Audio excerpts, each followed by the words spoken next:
Welcome back to the Tom Emberley podcast, episode number 2. Today, I want to talk about an experience that I had today. And this is probably, this is going to be something that a lot of people my age and a lot of blokes in general are going to have an acute understanding of the discomfort that comes with what happened today. My biggest thing at the moment, my biggest fear, and the thing that has ailed me the most and has put me in so many positions of feeling like an absolute fucking bitch for not confronting, is not going and speaking to girls.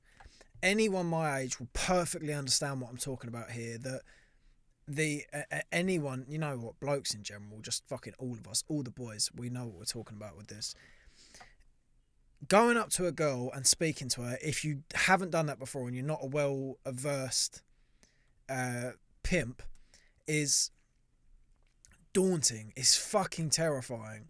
And it's been the biggest thing for me recently, for the last year, in which I feel like I can't go and speak to a girl. It's so difficult.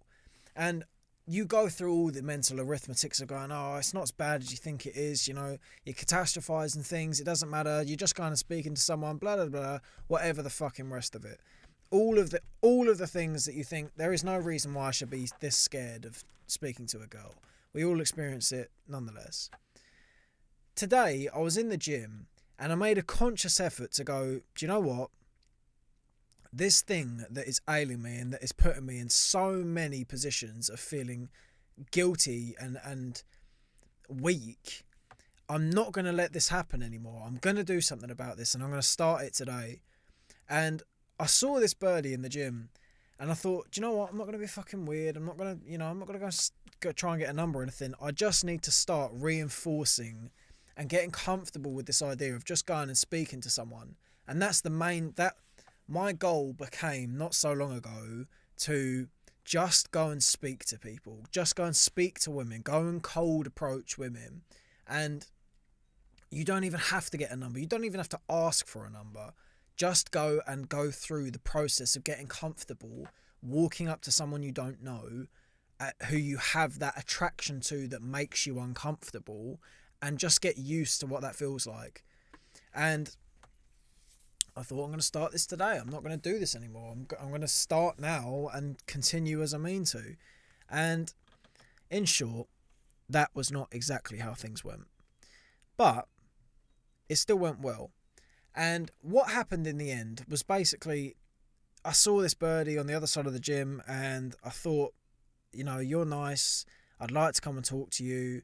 And I got that feeling of going, now that you're getting these feelings and now that you're thinking, I'm going to go and speak to that someone, let me start introducing some but sort of feelings. And I started getting these feelings of going, yeah, but you know, you don't have to, and it's going to be really awkward, you know, if you just stay here, it's not going to be awkward, don't worry about it. The bitch voice came in, and at that point I thought, right, I have to go now. Like, my mind has recognised that this is something I want to do and I'm scared to do. I have to go now, because that had come on. So I went over and I said to her, I was like, how many sets have you got left? On a machine that I had no interest in going on. And she said, one, smiled, very lovely. And I just went, all right, and walked away. At which point I went and sat down on the bench and I was like, oh, for fuck's sake. You know, that's not enough. You've got to do more than that. But now I'm faced with the problem where I go, well, I can't use that line anymore because I've just used it. And I went over to her and I just said, I was like, do you know what? I'm going to be completely honest. I just wanted to come and talk to you. You know, I didn't actually want to go in that machine. I just wanted to come and talk to you. I wanted to introduce myself. And we had one of the most uncomfortable conversations I've ever had in my life. And with all respect to her, none of that was to do with her. She was perfectly pleasant. I was just absolutely fucking terrified. It was awful. I was scared. I was speaking to my brother about this and I realised I never understood how much discomfort impacts what it is that we say and what we can actually conjure up in our minds. I would like to consider myself a capable speaker, and in that moment, I was not a capable speaker.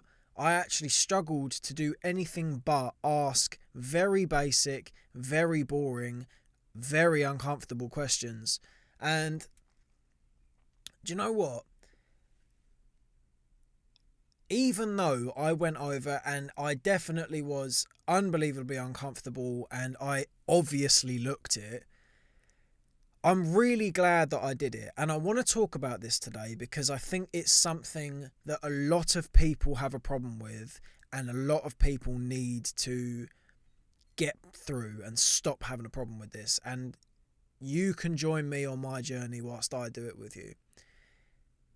The feeling that I got from actually completing exactly what it was that I said I'd do and recognizing the fact that you were fucking mortified to do that. You were so afraid of doing that and you were genuinely scared of doing that and you still did it was relieving. It felt so great to look and go, good, you know what? I did it.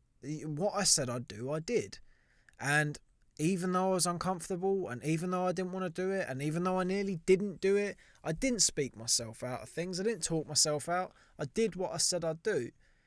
That feeling is worth the discomfort because I already feel like I've learnt something just by doing that. And I have learnt something. I've learnt that being honest is the best thing you can do in that situation because this girl was actually, she was quite reciprocal of the fact that I had just gone over and just said it how it was. Just gone over and said, you know what, I just wanted to come and talk to you. And she smiled and I thought, you know, it wasn't flirty or anything, but I think she kind of was respecting of the fact that as uncomfortable as I obviously was, I had gone over and said it to her. I think she appreciated my efforts there. And that in itself taught me a massive lesson of, look, you don't realise how uncomfortable it is until you go and do it. And when I went over and did it and noticed the changes in my physical, you know, in actually how I was, it puts things into perspective in a manner that is vital. I think it's really important to know things from these sort of angles because on a day-to-day basis and just around my friends and family and just being normal, I would consider myself someone who stands tall and looks confident. I'm not confident, but I think I portray quite a confident character and I can speak the same as well. I'd say I'm all right at talking. And in that moment, all of the things that I knew about how to stand in good posture and how to talk well and how to captivate people went out the fucking window. Immediately, I no longer understood what it was I was capable of doing. I've spent time looking into body language and how to be charismatic and conversational skills and all the rest of it, and none of that actually did much in that moment. It was helpful to know it somewhere down in there, but the anxiety and the discomfort was so pushed forth that it just didn't matter. I really couldn't access that lesson. The things that I'd learned, I may as well have not learned in that moment. And what that taught me was there is no substitute for the actual thing. There is no substitute for just going over to someone and actually going and braving the discomfort. And I don't know how to explain this feeling, but I suppose it's just experience. I already feel as though now that I know what it feels like, I can move on from that. I can move forth with that because I know it's uncomfortable and I know next time the things to avoid. And one of the things that I would definitely avoid is when a girl is called Rihanna, not saying, like the singer. That was awful. But then equally well, I look at it and I'm like, well, I was never going to say anything different to what I said. I don't have experience in this. I don't know what I'm doing. And the only thing that I thought to say in that moment was what I said. So what am I supposed to do? You know, I can sit here with 7 hours of reflection and look and go, that was really cringe, you shouldn't have said that. But I've had 7 hours to think about it. I didn't have 7 hours then. I had a few minutes of thought in which the entire thing was about going over there, not even what to say. It was just about the conflict between should I go or should I stay. I didn't pay any attention to what it was I was actually going to say. It was only upon walking over there I was like, oh, you know what, I'm just going to be honest. I'm just going to say to her, look, I'm lying. I didn't even want to go in that machine. I just wanted to talk to you. And what I would say though is I do think that worked. I do think that diffused some of my tensions because I'd gone over and I'd made it evidently clear what it was that I was doing. I knew where I was going and I knew what I wanted, and she knew that as well. I think she was aware of the fact that I was obviously attracted to her, and she was cool. You know, she in respect, I really appreciate actually how she went about things, because I did her no favours in terms of making her comfortable, because I was so uncomfortable. And she was very polite and kind, and I think she could tell that I was bricking it. But the point is, I do not want to discourage anyone, and I don't want to discourage myself from going and doing these things, because I'm so glad that I did it. Because, not to mention, you know, irrespective of the fact that I'd gone and done something difficult when I really didn't want to, and I'd conquered a part of me when I did that, just having that interaction and noticing what it's like to be in that position, I think is really important. And after one instance of doing it, I need to go and do it again. I need to put myself in that position more and more often, because I think there's a lot of growth to be had there. And I think if you're someone like me who is as uncomfortable as I was, you have to go and do this, because I know it fucking gnaws me. It eats me up on the inside, or it's not eating me up today, but I'm sure it'll come back. And until this point, it has been something where I've gone, all of the things that you've done, all of the difficulties that you've gone through, all of the things you've chosen to do that are tough, blah, blah, blah, whatever, none of them are as difficult as the thing that you're avoiding, which means that none of it matters. That's the way my mind looks at it. My mind goes, you can go and do whatever you like, but until you do this thing that you're obviously scared of doing, none of that matters. You need to do this. And coming over that and doing it is a great feeling, and it's a feeling that I would recommend to anyone who's uncomfortable. And the advice that I would go into it with is, set your goal initially, just whilst you're learning, to just go over and talk. That was what my goal was when I went over and said to her about how many sets you got. My head just went, just go over there. Just go over there. You know, that's better than nothing. It might not be the best thing to say, but it's better than nothing. And I went over there, said that. And that in itself gave me some strength to go, it wasn't that bad. You know, let's just go and do it. Let's go and say what we actually wanted to say. And just go into it with the mind of the minute that you walk over there and say anything, you have completed the task. It doesn't need to go well. It doesn't need to end in a number. It doesn't need to be a masterclass in charisma. You don't have to have any form of success in the sense of the outcome. The minute you go over there and speak to this person, you have done it. You've got it. The minute you're there, you're good. And that makes things much easier, because yes, it might not be the best angle in terms of actually saying something that gets you your number, but it definitely helps in just getting you there. And I think that is 99% of the battle, because the minute you're there, your body is going to take care of it to an extent. Your mind's going to go, well, I can't just walk over here and just stand in front of this person. I have to say something now. And even if you say the most stupid phrase, it doesn't matter, because you've gone over there. You know, my brother said to me, he said he was talking about a friend who had the same issue, and he said to me, he said that this his friend had gone over and he was like, oh, I don't know what to say. I might just go over and be like, do you like bread? And even that, I laughed at it because I thought, do you know what? It's so funny because we don't know what to say, but I do think, honestly, it doesn't actually matter that much. I think the biggest thing is just getting comfortable going over there. And I think over a period of time of just going over and saying something, you will eventually work out how to implement the things that get you the result.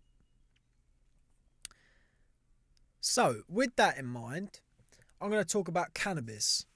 And I'm going to talk about cannabis because I like cannabis. And I like cannabis because other people like cannabis. And I don't know where the fuck I'm going with this. I have no idea what I'm talking about with this. Basically, I'm going to talk about weed because I've had some weird feelings around weed recently, in the sense that I've always been someone who's been a massive advocate of weed, and I've always been someone who likes weed and doesn't have any problems with it and thinks weed's for the people, you know, leave it be. It can't be bad. And then I had a bit of a turn where I felt the brain fog coming in and I couldn't really get my points across effectively in normal conversation. And that kind of worried me, because I thought, I don't want to be a fucking mong. You know, actually, it did worry me quite a lot. And that also transcended into this. I couldn't actually get my points across in an articulate manner. And then I realised, actually, it's just I'm compulsively uncomfortable and there's a camera in front of me. So, after having some... going from a place in which I was 100% pro-weed to almost like 70% anti-weed, I didn't really like it that much. I thought, actually, this thing might be a problem for me. I have settled in a mid-ground with weed, and it's something that I suppose I end up becoming an advocate when I look at it from this perspective. There have been some experiences recently under the influence of the green herb, in which I am so glad that I smoked. Genuinely glad. I'm glad that was the experience that I found myself in, because my ability to recognise things and take what I can from moments was heightened to a point above sobriety. Take, for an example, I was with my dog, just chilling out, and I was stroking him, he's chilling out, he's vibing, doing his thing, listening to a bit of Bob Marley, probably Michael Jackson, actually. And I was stroking him, and I was just like, do you know what? There are going to be a uncountable amount of times in my life in which I wish I could be exactly where I am. Something shit will happen, someone will die, or some breakup will happen, or get old, my knees won't work, you know, some bullshit will happen at some point. And in that moment, all I will wish for is to be 20 years old, sitting with my dog, stroking him, listening to music. That is all I will wish for. And then I realised, well, if this moment is that valuable then you need to do everything you can to make this moment that valuable now. And I think weed really helped me switch that on, because I'm a very emotive person and I try my best to suppress that, and weed kind of takes that edge off, in the sense that I almost don't want to suppress it the same way. I kind of look and I go, if I love someone, I'm going to tell them that I love them. And if I don't like someone, I might do the same.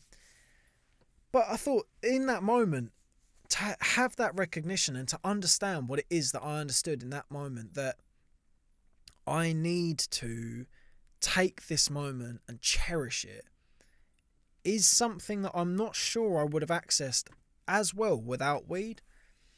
And I think in this moment, the thing that's important here to remember is that as a result of this experience, I have then come away from that with an understanding that I can take forth And now I'm looking at my life. I've had a number of occasions since this instance in which I have had that moment kick in where I go, I'm exactly where I want to be at exactly the time that I wish to be here.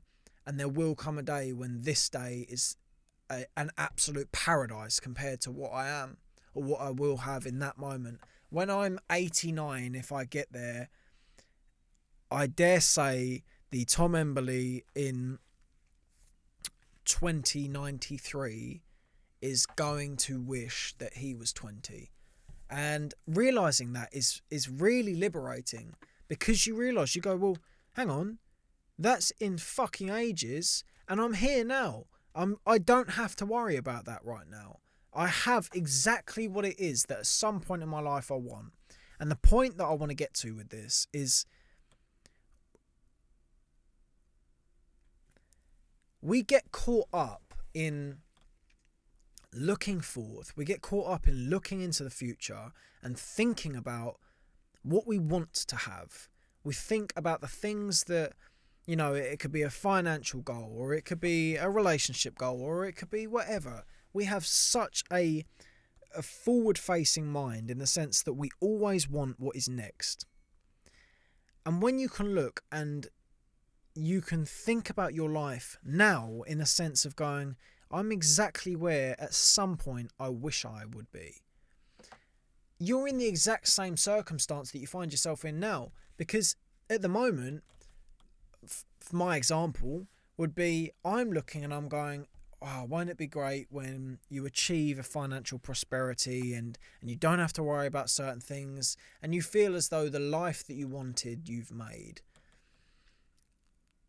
Well, if at this point in time I am looking forward to an event in my life, there will come a time that I look back with the same lust and wish as I do for this moment. The moment that I look forward to, there will come a day when I look back at this moment just as favourably. That's what I'm trying to say.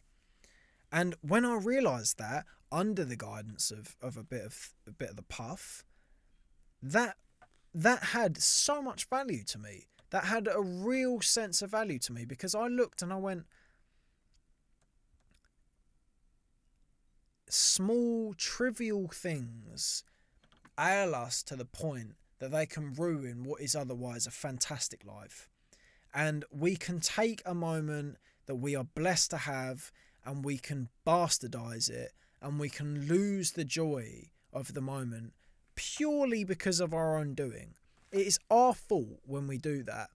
And it made me realise in that moment, I thought, this is up to me. I can choose in this moment to make as much of this time as I can, because one day it will be gone. And that was lovely. And that I can't say weed didn't really help with that.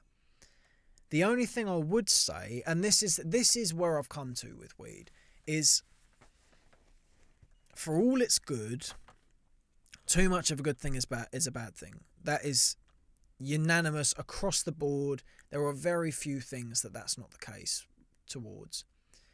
And weed's the same.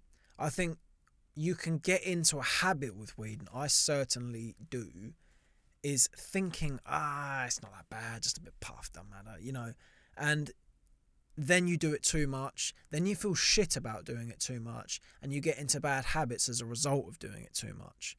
Because it's the little things, you know. You might justifiably go, do you know what, fancy a bit tonight, gonna go for it.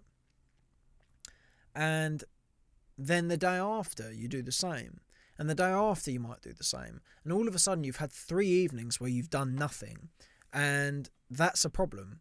And I occasionally, I'll get times when I'm smoking weed and I just get into I get into a real streak. I had actually the same instance in which what we were just talking about occurred. I had one of the most enlightening experiences potentially of my life. I was out on the punch bag, and I was throwing away some combos, and I'm new to Muay Thai, And I was on the bag and I felt so comfortable to the point where I looked at it and I thought, I look pretty good. You know, I was throwing some kicks and genuinely looked comfortable with what I was doing. And I was dancing whilst I was doing it as well. And I felt so free and limber to a point that is almost inaccessible for me in a sober state because I'm very uncomfortable. So for that, I think if I've, you know, I always argue that if you can come away from experiences with a genuine lesson and in that you had a fantastic time, providing there are no implications that are drastic, I don't see a problem with that. If you wake up the day after and you've got a bit of a headache because you went out and got pissed, that's an implication, but how bad is that implication? You know, if you had a fantastic night and you learnt a lot and you enjoyed your time, it doesn't matter. If you end up running someone over in your car, that's a different issue. Just don't drive. And what I want to get to actually, whilst we're here, is I want to talk about the angle of which that you look at things is massive. And I noticed this when I first went clubbing this year. I've never been clubbing before. I've been twice now. And the first time that I went, I had an angle that really enlightened me, because I went in there with the idea of, I am the opposite of a socialite. I'm like a cave dwelling intellect who isn't that intellectual, who has some redeeming qualities. But for the most part, I sit here and I do things that I like doing and I keep to myself, and I might do some cool stuff, but it's usually in my own, I do cool things in my own company, to be a cave dweller, as I say. And I realised, fuck that, you've got to go out and do some things. You've got to actually go and speak to some people and go and get yourself out there. And I thought there are a few places that for someone as uncomfortable as me will be better than the saturation of a club. Because I thought, you're going to go in, people are going to be jiving about, you're going to have to get in the midst of it, and you're going to have to dance in front of people, which if you're someone, sorry love, if you're going to dance in front of a load of people, there are a few things that are more uncomfortable than that if you're someone who's standing there like a fucking lamppost already. And in that moment, I realised the person that I am, standing next to this person who has come here every single week forever, he and I are both here, both doing the same thing, both doing exactly the same thing. He's dancing in a club, I'm dancing in a club, we're listening to that music, and it's all there. You know, we're doing the exact same thing.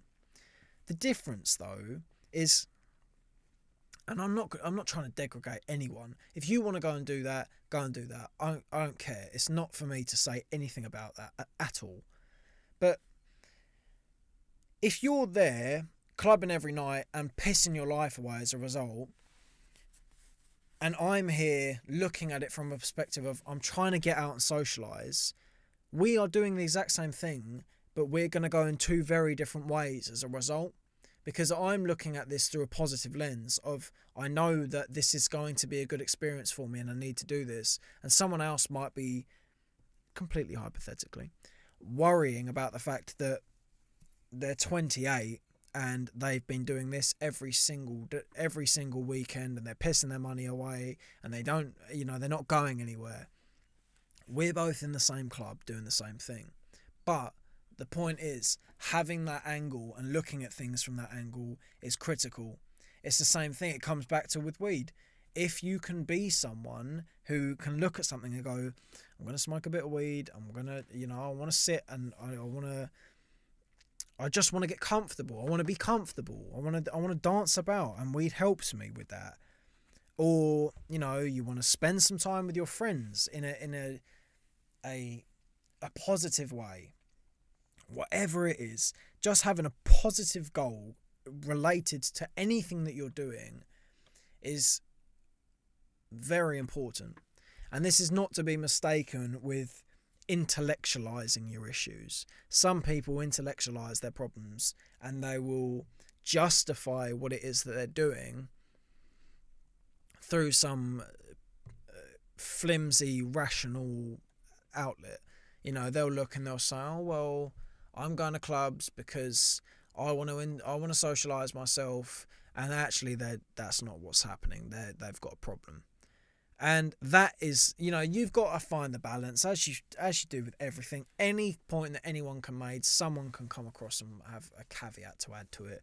So the point is, and what I'm going to leave you with, do things with a positive goal and a positive aim in mind. And at that, providing you're not, I'm not going to say that, providing you're not doing bad things, it's all right.